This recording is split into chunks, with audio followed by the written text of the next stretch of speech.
Hello guys, ito naman si Rapido guys. Ipapakita ko sa inyo yung kumita ni Kuya Rapido. Dito to sa Norway guys. Napakaganda yung lugar, yung view dito. Saka yung mga bahay dito guys, napakaganda. Kasama ko mga kasabahan ko dito sa Guwapo sa ganda.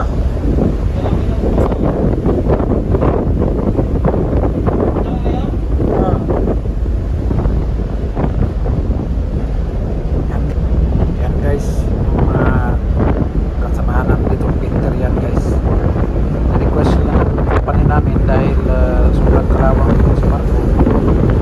Na-request lang dito Peter, sila yung pitira dito guys, yung pintura. Yung kontrata nila 6 months. Ito yung mga bago kasi ito silang nag-international guys, itong dalawang painter na to. Pinadala sila ng company nito para pagandahin itong barko dahil sobrang dami ng kalawang guys.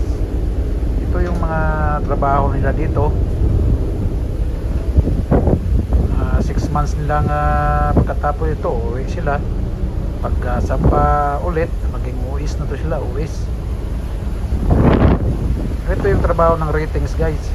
Sa mga baguhan na gustong magsiman, tingnan nyo lang yung mga vlog ko. Baka inaakala ninyo na ang pagbabarko ay simple lang.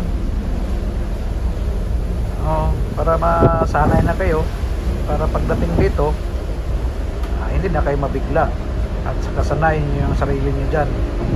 Kasi pag hindi kayo sanay sa trabaho, ito yung mga kalawang guys,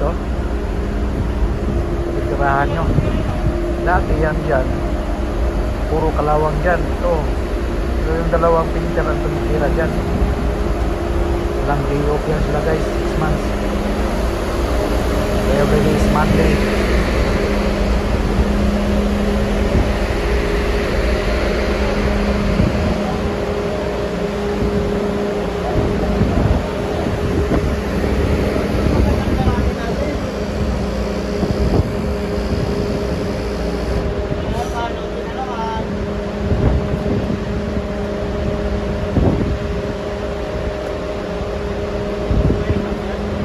Tapos may tirahan yan. Ang laki ng ano niya, no? Dati wala pa to eh.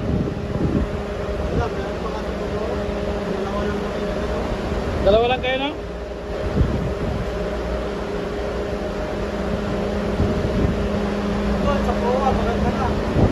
Yun.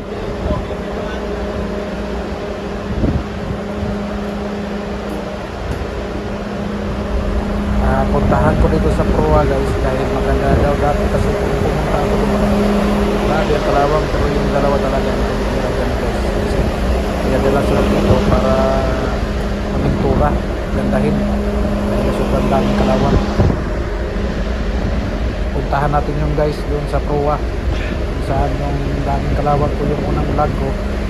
Daming nagbabas dahil bakit daw na inaano yung safety. Alam nyo guys, bakit ako nagbablog dito? Dahil para alam din ng mga kabataan na gustong magsiman. Dahil ang ninakala ng iba, simple lang yung trabaho dito. Yung iba naman magalit, bakit inaano ko daw yung mga kabataan, encourage, discourage. Hindi yun. Ito yung tama. Ninakala ng lahat maganda yung ano. Ito yung trabaho dito, tingnan mo, ganda parang bago. Sila ang tumitira dyan. Oh, ganda na.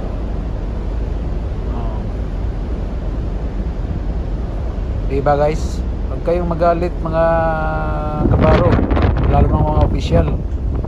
Ito naman realidad talaga ng mga seaman, mga ratings, yung hindi pa naging opisyal. Trabaho ng ratings to.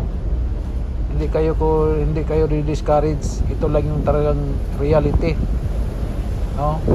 Baka pagdating nyo dito hindi nyo makayanan, alon, baka alon pa lang suko na kayo. Kailangan pag pumunta dito handang-handa na kayo, yung mga gustong magsiman. lang, malaki ang sahod. Yun lang ang gandahan guys, malaki ang sahod. Pag matyaga ka, ma-official ka,